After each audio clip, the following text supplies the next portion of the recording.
नमस्कार, मैं हूं राम किंकर सिंह। दिल्ली तक की खास पेशकश में आपका स्वागत है। अपने सहयोगी सचिन चंडोक के साथ ये वीडियो मैं आप तक पहुंचा रहा हूं। जैसा आपने कई वीडियो में मैंने आपको साफ तौर पर बताया कि किस तरह से डिलिमिटेशन कमेटी की जो रिपोर्ट है, वो जो मसौदा है, जो ड्राफ्ट है, वह पब्लिक डोमेन में आ गया है। कई तरह से लोग अपने सुझाव और आपत्तियां लगातार दे रहे हैं। इन सब के बीच राजनीतिक पार्टियां अलग अलग तरीके से इसका समर्थन और विरोध कर रही हैं। दिल्ली बीजेपी ने साफ तौर पर कहा है कि इसको पढ़ने के बाद बाकायदा प्रैक्टिकल सुझाव देंगे और साथ ही साथ राज्य निर्वाचन आयोग को इसके बारे में बताएंगे कि क्या क्या कमियां रह गई हैं। हालांकि फौरी तौर पर उन्होंने इसका स्वागत किया है। दूसरी तरफ दिल्ली प्रदेश कांग्रेस ने लगातार हर अलग अलग मोर्चे पर इसका विरोध जताया और साथ ही साथ उन्होंने जो राज्य निर्वाचन आयोग का दफ्तर है वहां पर इस बाबत विरोध भी किया।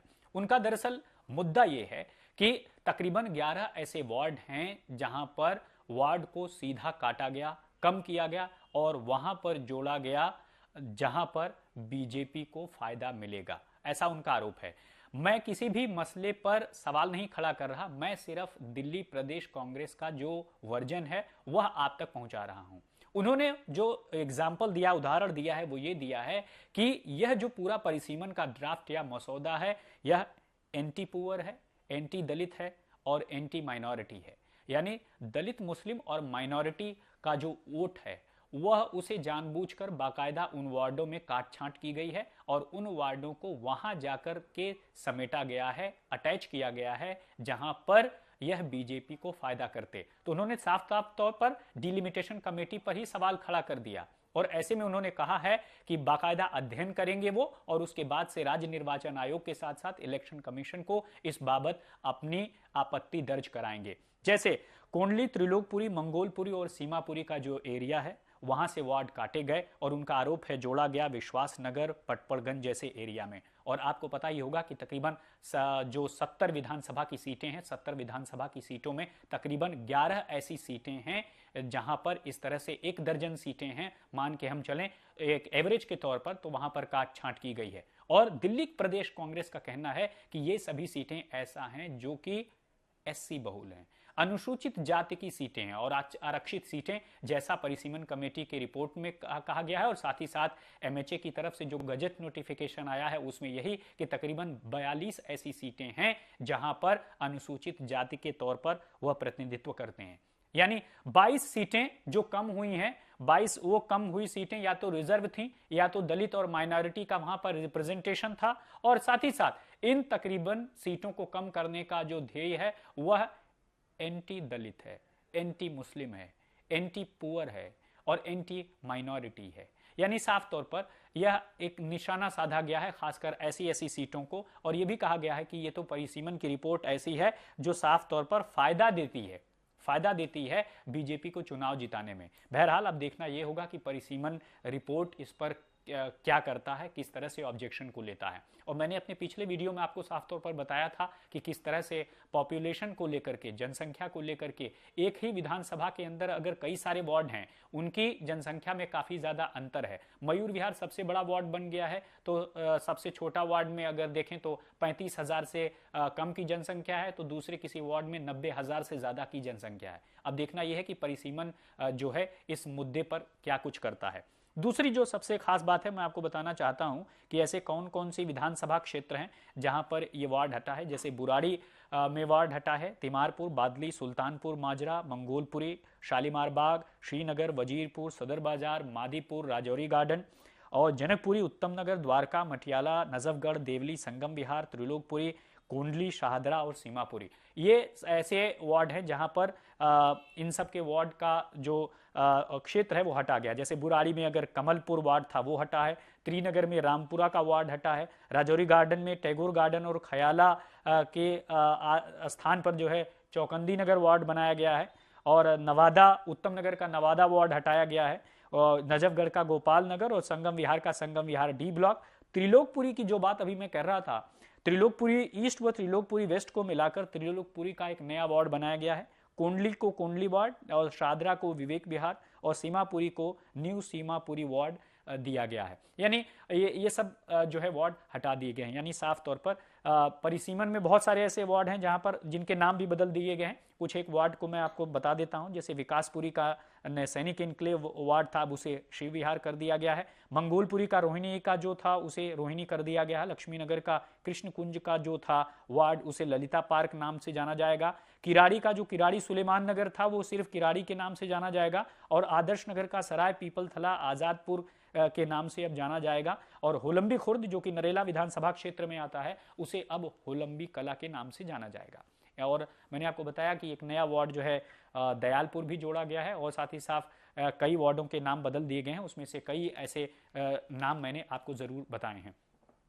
ऐसे में अब जो दिल्ली कांग्रेस ने आपत्ति जताई, बीजेपी ने उनका वेलकम किया और साथ ही साथ आम आदमी पार्टी ने कहा है कि कई ऐसी चीजें हैं जिसके जरिए वो इसे ठीक करेंगे। और अमूमन कोई बड़ा ऑब्जर्वेशन या आपत्ति नहीं सामने तौर पर आई है, लेकिन इतना जरूर है कि इन सभी आपत्तियों सुझावों को शामिल किया जाएगा। और जैसा कि मैंने आपको पिछले वार्ड में बताया था कि बहुत सारे ऐसे वार्ड हैं जिनके नाम भी बदले गए, तो अब देखना यह होगा कि जो अंतिम रिपोर्ट या ड्राफ्ट होता है उसमें क्या कुछ होता है। और उस ड्राफ्ट के प्रकाशन के बाद यह कभी भी हो सकता है कि राजधानी दिल्ली में चुनाव हो। अब अगर एक सिरे से हम देखें तो ये पूरी जो हलचल है वो जनवरी फरवरी यानी पिछले इसी साल जो है मार्च से शुरू होती है। 9 मार्च का वो दिन था जबकि सभी इलेक्शन की तैयारी कर रहे थे। प्रेस कॉन्फ्रेंस की भी तैयारी हो गई थी इलेक्शन कमीशन की तरफ से, राज्य निर्वाचन आयोग की तरफ से।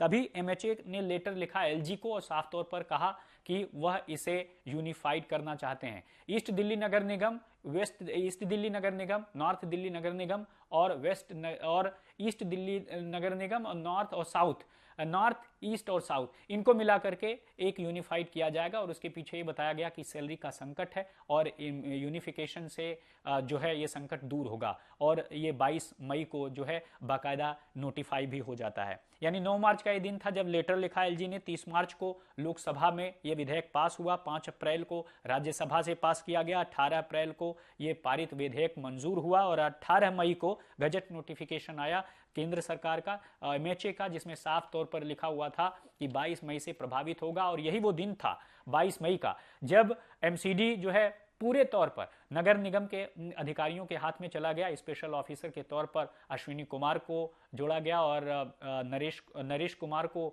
साथ ही नरेश कुमार तो सीएस हैं, यानी अश्विनी कुमार को जोड़ा गया, साफ तौर पर स्पेशल ऑफिसर बनाया गया। ज्ञानेश भारती को कमिश्नर बनाया गया।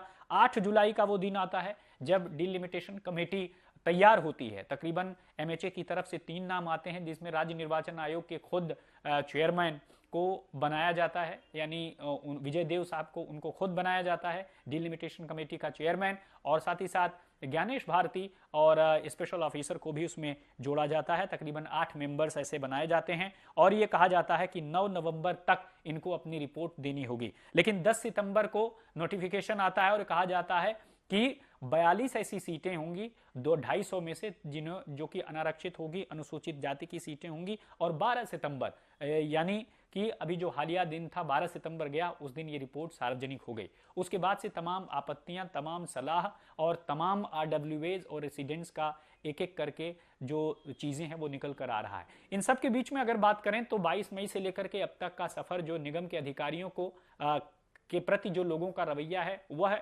अप्रोचेबल तो जरूर लग रहा है, लेकिन वो साफ तौर पर कह रहे हैं कि कोई काम अगर वो कराने जाते हैं तो उसमें जितना आसान होता था किसी काउंसलर से बोलकर उस काम को करा लेना, उतना किसी अधिकारी से नहीं। और यही वजह है कि वह मानते हैं कि अधिकारी अप्रोच में है, अधिकारी बातें सुनते हैं, अधिकारी काम करने का जो दावा है वो भी करते हैं, लेकिन काम नहीं हो रहा है। और जो सुनवाई का एक दिन निश्चित किया गया था, हर रोज हर घंटे अधिकारी उसमें बैठते तो जरूर हैं, लेकिन काम होने में अभी उसी तरह की लेट लतीफी दिख रही है जिस तरह के यूनिफाइड जब एमसीडी नहीं था तब दिखाई देती थी।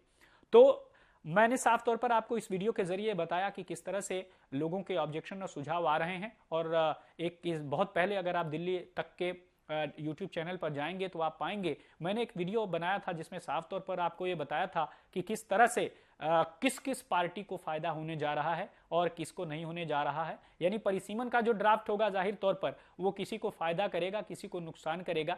मैं बिल्कुल ये नहीं कह रहा हूं कि किसी किसी खास राजनीतिक पार्टी को सोच करके यह सब कुछ किया गया है, क्योंकि परिसीमन आयोग एक ऑटोनॉमस बॉडी है, उस पर कोई सवाल खड़े नहीं कर सकता। हाँ, अगर ड्राफ्ट पर ऑब्जेक्शन होता है तो वो ऑब्जेक्शन को लेकर के कोर्ट का रुख कर सकता है। और मैंने ये भी बताया था अपने एक वीडियो में कि ज्यादा से ज्यादा ऑब्जेक्शन, ज्यादा से ज्यादा चुनाव में देरी।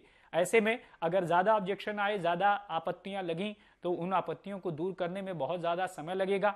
तब जो हम मानकर चल रहे हैं कि 8 नवंबर को ये मसौदा का जो है रिपोर्ट देने की अंतिम तारीख थी, उससे पहले मैं मानकर चल रहा था कि जो है ये सब कुछ हो जाएगा। लेकिन आपत्तियां अगर ज्यादा लगती हैं और राज्य निर्वाचन आयोग इसमें और समय मांगता है, तो जाहिर तौर पर राजधानी दिल्ली में चुनाव आगे की तरफ बढ़ जाएगा। लेकिन इन सब के बीच जो राजनीतिक पार्टियां हैं वो अपने तौर पर सध चुकी हैं, अपने कील कांटे दुरुस्त कर रही हैं, ताकि आने वाले वक्त में वह किस तरह से एक दूसरे को चुनावी मैदान में पटखनी दे दें। लेकिन साफ तौर पर जब आरोप प्रत्यारोप की राजनीतिक गहमागहमी राजधानी दिल्ली में लगातार दिखाई दे रही है, तब यह आप मान लीजिए कि चुनाव बहुत करीब है। और जैसे जैसे यह राजनीतिक आरोप प्रत्यारोप बढ़ेगा, चुनावी सरगर्मी बढ़ेगी, मान लीजिए कि सभी राजनीतिक दल अपनी तैयारियों में जुट गए हैं। इन सब के बीच दिल्ली आज तक आपके बीच लगातार आता रहेगा, आपके जमीनी मुद्दों को लेकर आपके सामने हाजिर होगा और यह कोशिश करेगा कि आपकी आवाज आपके वार्ड के जरिए और हमारे जरिए वह एमसीडी तक पहुंचे, सरकार तक पहुंचे, ताकि आपकी उस समस्या का निदान हो सके। क्योंकि आपकी सिविक एजेंसी की एक एक दिक्कतें सामने लाने के लिए हम और हमारी दिल्ली तक की टीम बैठी हुई है। फिलहाल इस वीडियो में इतना ही। मेरे सहयोगी सचिन चंडोक और मुझे तो आप इजाजत दीजिए ही दीजिए, साथ ही साथ दिल्ली तक की पूरी टीम को दीजिए इजाजत। लेकिन हाँ, अगर आपको ये वीडियो अच्छा लगे तो जरूर बताइए। अब मुझे कैसे पता चलेगा? आप कमेंट जरूर कीजिए कि अगला वीडियो आप किस पर देखना चाहते हैं। लाइक कीजिए और हाँ, अपने दोस्तों को भी शेयर कीजिए, ताकि उन्हें भी पता चल सके कि दिल्ली आज तक आपके लिए क्या करता है, दिल्ली तक आपके लिए क्या करता है। तो इस वीडियो में मेरे साथ इतना ही। पूरी टीम को दीजिए इजाजत। धन्यवाद।